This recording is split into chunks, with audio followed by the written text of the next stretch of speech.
जय भवानी, जिसके गले में केस है शिवाजी, जय भवानी, जय भवानी, जय भवानी। तो आज मैं पहुंचे, मैं मानती हूँ कि अभी 7 और 5 हुए तो सबको चिंता हो रही होगी कि घर जाके भोजन पकाना है। तो भोजन की व्यवस्था आप लोगों के लिए तो यहाँ है। अब आपको चिंता हो रही होगी कि हमारे पति के लिए, हमारे सास ससुर के लिए, बच्चों के लिए, उनको थोड़ी भूखा रखेंगे। बहन आप बात तो कर रही हो, तो मैं आपसे यही आज के दिन निवेदन करूंगी कि जैसे आपका पति है तो वैसे मेरा भी तो पति है, जैसे आपके सास ससुर है वैसे मेरे भी तो है। आपका घर पे कोई भूखा बैठा होगा तो मेरे घर में तो कोई भूखा बैठा होगा, मगर धर्म की रक्षा के लिए और मातृभूमि की रक्षा के लिए यदि देश की नारी शक्ति ही घर से बाहर नहीं निकलेगी तो कौन करेगा ये रक्षा। तो आज का जब हम आज ये आयोजन इतना सुंदर कर रहे हैं, और इसलिए कर रहे हैं क्योंकि आज इस सभागार में मुझे आप सब में एक एक दुर्गा स्वरूपा दिख रही है। जब आप कलश लेके चल रही थी तो मुझे लिटरली फील हो रहा था, वो वाइब्रेशन में फील कर रही थी। एक एक नारी में, एक एक मेरी बहनों में मुझे ऐसा लग रहा था जैसे मेरी दुर्गा माँ आगे बढ़ रही है, हाथ में कलश लिए। और क्योंकि हमारे गुरुदेव का आदेश था, और गुरुदेव के आदेश ये था कि बहन आप आओ और हमारे समिति की जितनी भी बहनें उनको आप लव जिहाद के विषय में बताओ, क्योंकि हम अकेले कितना कर पाएंगे। जब आप सब मिलकर संगठित होकर काम करोगे तभी ये काम हम आगे बढ़ा पाएंगे। तो आज का व्यासपीठ पर बैठे हमारे गुरुदेव को हम दंडवत प्रणाम कर आज का कार्यक्रम हम प्रारंभ करते हैं। और बड़े गुरुदेव हमारे दोनों बड़े गुरुदेवों को हाथ जोड़कर दंडवत प्रणाम कर आज हम आपसे अनुमति मांगते हैं अपना वक्तव्य प्रारंभ करने से पहले। हमारे भाई ने बहुत सुंदर हमारा परिचय दिया और हमारे परिचय में आपको बताया कि हम क्या करते हैं। देखिए हमारा कोई परिचय नहीं है, जो आप हैं वही हम हैं, आपकी शक्ति ही हमें मिली है। आज अगर इस सभागार में बैठे हुए यहाँ ऊर्जा का आदान प्रदान हो रहा है, आपकी शक्तियाँ हमें मिल रही है।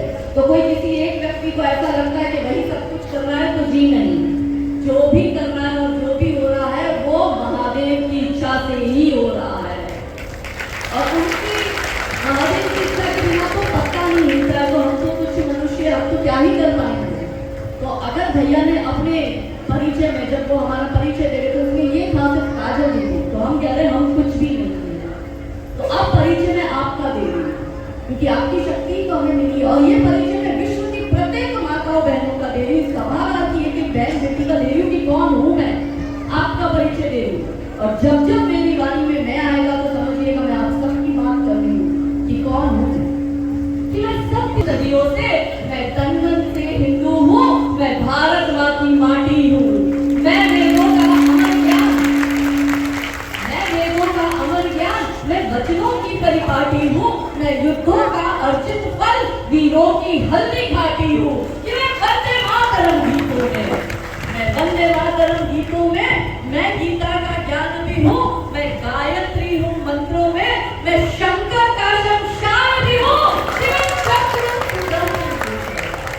मैं चक्र सुदर्शन केशव का, मैं पांचाली का मान भी हूँ, मैं सीता रुक्मणी सावित्री, मैं नारी की पहचान भी हूँ, कि मैं भारत की पावन माटी, साक्षी हूँ अभिमानों की, मैं तन मन से हिंदू हूँ, मैं भारत की माटी।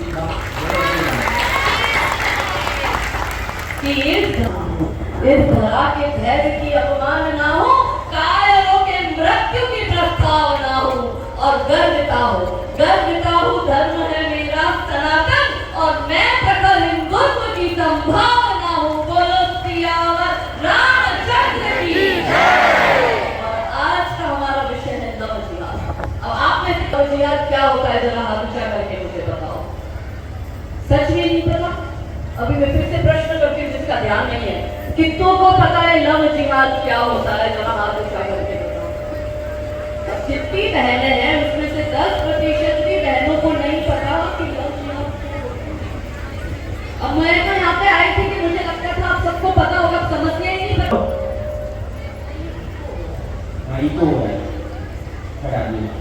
तो लव क्या है वो आपको पता है? पता है? तो लव तो सबको पता है, अब लव के साथ जिहाद क्यों जोड़ा गया है वो आपको पता है? एक पूरा षड्यंत्र चल रहा है भारत को इस्लामिक देश बनाने का। आज जब आप कलश यात्रा निकाल रही हो, आप अपने ही देश में एकदम आजादी से माता जी का नाम लेते हुए, हनुमान दादा का नाम लेते हुए, श्री रामचंद्र जी और माता सीता हुए आप पूरे रास्ते जयकारा बुलवाते बुलवाते यहाँ पर पहुंची। पर क्या सच में आपको पता है कि आप लोग कितनी सुरक्षित है? आज जब आप ये कलश यात्रा निकाल रही है, क्या आपको पता है कि आने वाले 5 वर्ष 10 वर्ष तक क्या आप कलश यात्रा निकाल पाएंगे? क्या ऐसे व्यासपीठ से बैठकर हमारे गुरुदेव ऐसी संतवाणियों में कह पाएंगे? नहीं होगा। क्यों नहीं होगा? मैं आपको कह रही हूँ, आने वाले 10 वर्ष के अंदर ही आप सारी बहनें मेरी बुरखे में होगी। आपके बच्चे तो आपने हिंदू पैदा कर लिए, आपके नाती पोते तो मुसलमान ही पैदा होंगे। क्यों ये हो रहा है और उसका क्या कारण है? ये कह रहे हैं लड़के लिया पाकिस्तान हंस के लेंगे, हिंदुस्तान में इनके षड्यंत्र के 3 मेन स्वरूप है। अगर करो और भारत को इस्लामिक देश बनाओ। तो अन्य विषय से आज हम केवल लव जिहाद पे चर्चा करेंगे।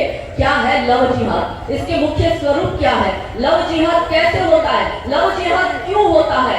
क्यों होता है? इसका एक कारण मैंने ये तो बताया कि भारत को इस्लामिक देश बनाना है। तो निशाने पर मेरी एक एक बहनों आप सब हो, तो आपके मन में प्रश्न आएगा, दीदी हम क्यों निशाने पर हैं? या पुरुष नहीं है? क्योंकि भारतीय परिवार व्यवस्था मानवता की सबसे बड़ी देन है और भारत की महिलाएं 2 परिवारों को जोड़ती है, उसका मायका पक्ष और ससुराल पक्ष। आने वाले बच्चों की, आने वाली पीढ़ियों की जन्मदायित्री माता होती है। ऋग्वेद में कहा गया है, क्या कहा गया है? माता निर्माता भवती। माता ही समाज का निर्माण करती है। जैसी माता होगी उसका बच्चा भी वैसा ही होगा, उसका परिवार, उसका कुटुंब, उसका देश भी वैसा ही होगा। तो एक पूरा संचालन यदि पूरे विश्व का कोई करता है तो वो विश्व की नारी शक्ति ही करती है। और मनुस्मृति में लिखा गया है कि किसी भी महिला को आप यदि प्रशासनिक पावर दे दो तो वो महिला समाज का विकास भी कर सकती है और समाज का विनाश भी कर सकती है। इसलिए मेरी बहनों, निशाने पर आप हो, आप में शक्ति है। हम पहले कहते थे माता निर्माता भवती, अब माता खुद रील माता हो गई है। वो खुद रीलें बनाती है गंदी गंदी, वो उसकी बेटी भी उसको देखकर वैसी रीलें बनाती है और फिर समाज में दूषण चालू हो जाता है। तो वो कहा है ना मनुस्मृति में कि वो विकास भी कर सकती है और विनाश भी कर सकती है। हम तो अहिल्या माता की गौरव गाथा सुनकर बड़े हुए हैं, हम जीजा माता की गौरव गाथा, हम लक्ष्मी माता की गौरव गाथा सुनकर बड़े हुए हैं। रानी चिन्नम्मा, रानी अब्बका, रानी दुर्गावती, रानी कमलावती, रानी नायिका देवी, इन सब की गौरव गाथा सुनकर हम बड़े हुए। लेकिन अब हमारे दिमाग को खराब कर दिया गया है। पहले वो नारी शक्तिशाली होती थी कि तलवार की एक धार से 100 दुश्मनों के सिर काटती थी, हजारों मुगलों का कत्लेआम करती थी। आज वो नारी 2025 में इतनी कमजोर कैसे हो गई कि वो अपनी बेटी की सुरक्षा ये अब्दुल आफ्ताब से नहीं कर पा रही कि वो अब्दुल आफ्ताब हमारी बेटी के 35 टुकड़े कर भेजता है। क्यों हमारी बहनें इतनी कमजोर हो गई? क्योंकि हमारे दिमाग को कमजोर किया गया है। हमें बॉलीवुड की फिल्में ऐसी दिखाई गई, हमें एकता कपूर जैसी महिलाओं की ऐसी गंदी टीवी सीरियल दिखाई गई, हमें ऐसी गंदी गंदी वेब सीरीज दिखाई गई, हमें ऐसे सोशल मीडिया पर गंदे कंटेंट आए थे जिसमें महिला खुद कमजोर है। एक महिला में इतनी शक्ति होती है कि वो जैसे चाहे वैसे समाज को चला सकती है। मगर आज हम महिलाएं खुद ये आरक्षण की मांग करती है।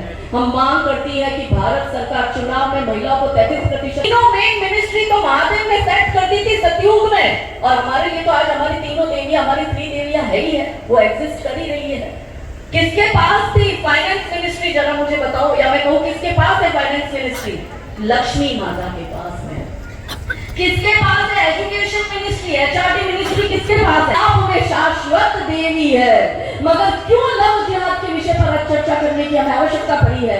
मुंबई में इतने केस हो रहे हैं, आपके जान पहचान में कितने ही मुसलमान आपकी बहन बेटियों को उठा के ले गए होंगे, आपके अड़ोस पड़ोस की लड़कियों को उठा के ले गए होंगे, क्योंकि इनका एजेंडा है गजवाए हिंद का, और ये हमारी बहन बेटियों के दिमाग खराब कर रही है। ये पिक्चर ऐसी बनाते हैं। ये केदारनाथ हमारे 4 धाम में से एक धाम, केदारनाथ के ऊपर ये फिल्म बनाते हैं। ये क्या बनाते हैं?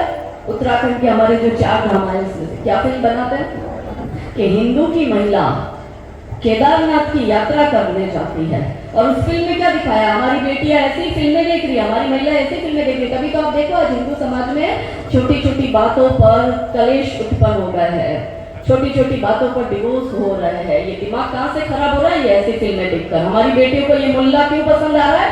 ऐसी फिल्में देखकर। ये दिखाते हैं केदारनाथ पिक्चर में कि लड़की ऊपर यात्रा करने जाती है, पंडित की, वो एक खच्चर टट्टू चलाने वाले मुसलमान के घोड़े पर बैठती है, जाते जाते यात्रा के दौरान मियाँ भाई से नैन मटक्का होता है, इलू इलू होता है और वो उसके साथ भाग जाती है। परिवार उसको खींच के लेकर आता है, परिवार उसको डांटता दपटता है, लेकिन क्योंकि दो प्यार करने वालों को अलग कर दिया गया, इसलिए महादेव की तीसरी आंख खुली और पूरा प्रलय आ गया और केदारनाथ पूरा पानी में बह गया। अब ऐसी फिल्में हम देखते हैं, हम इसको 400-500 करोड़ रुपए का बिजनेस करके देते हैं। अब कहीं बैठकर मेरी आत्मा रोती है। मैंने कहा ये बॉलीवुड वाले ऐसी फिल्में क्यों बनाते हैं? एक रियल स्टोरी पर बोला गया था, ये फिल्म रियल है, जो केदारनाथ में आपदा आई थी, पर उसने ये गंदा सा फिक्शन डाल दिया क्योंकि मुसलमान से प्यार करने का पंडित की लड़की को अलाउ नहीं किया, इसलिए केदारनाथ में प्रलय आई।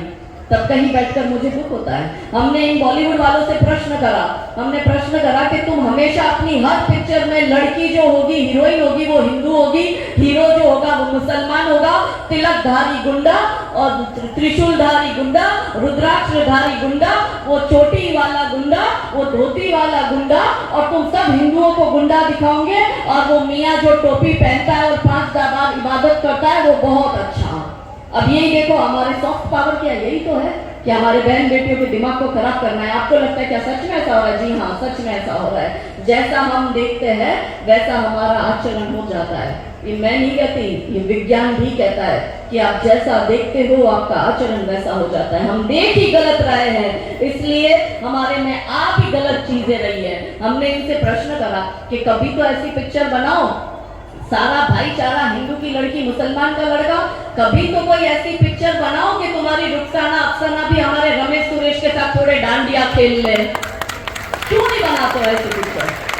मगर इनको पता है, ये यशराज को, करण जौहर को, क्योंकि आप तो मुंबई में रहते हो ना, ये एकता कपूर, इनको पता है कि अगर हमने ऐसी पिक्चर बनाई तो वो मियाँ भाई हाथ में पत्थर लेकर कहेगा गुस्ताख नबी की एक ही सजा, सर्कन से जुदा, और तीली लगाकर हमारा स्टूडियो जला देंगे। ये कभी फिल्म नहीं बनाएंगे हाड़ी रानी पर। आप में से कितनों को हाड़ी रानी के विषय में पता है? जरा हाथ ऊंचा करके मुझे बताओ। हाड़ी रानी के विषय की गौरव गाथा है, 2-4 लोगों को पता है। अब इस पर बॉलीवुड वाले ने फिल्म भी बनाया नहीं, हमने हमारे बच्चों को सिखाया नहीं, तब तो ना हमारी बेटी को वो अब्दुल साहब अच्छा लगने लग जाता है, और हमारी बेटी हमें कहती नहीं मेरा वाला अब्दुल ऐसा नहीं है, मेरा वाला अब्दुल शाहरुख, वो शाहरुख खान, सलमान खान, आमिर खान, सैफ अली खान को देख रही है। वो देख रही है कि करीना कपूर तो गई ना सैफ अली खान के घर, गौरी तो गई ना शाहरुख के घर पर, और किरण राव और उसकी जो पहली पत्नी आमिर खान की, दो आमिर खान लेकर गया ना। वो देख रहा है ना कि शत्रुघ्न सिन्हा की बेटी सोनाक्षी सिन्हा भी मुल्ले के घर गई, तो हमारी बेटी को लगता है कि मेरे को भी कोई शाहरुख मिलेगा। हमारी बेटी को हमने समझाया नहीं, पगली, उसको गौरी को शाहरुख मिला है फिल्म का हीरो, तुझे शाहरुख पंचर साटने वाला मिला है। दोनों के बीच का अंतर समाज। हमारी बेटियों को जब तक, गलती हमारे बच्चों की नहीं है, गलती हमारे जैसी माताओं की है।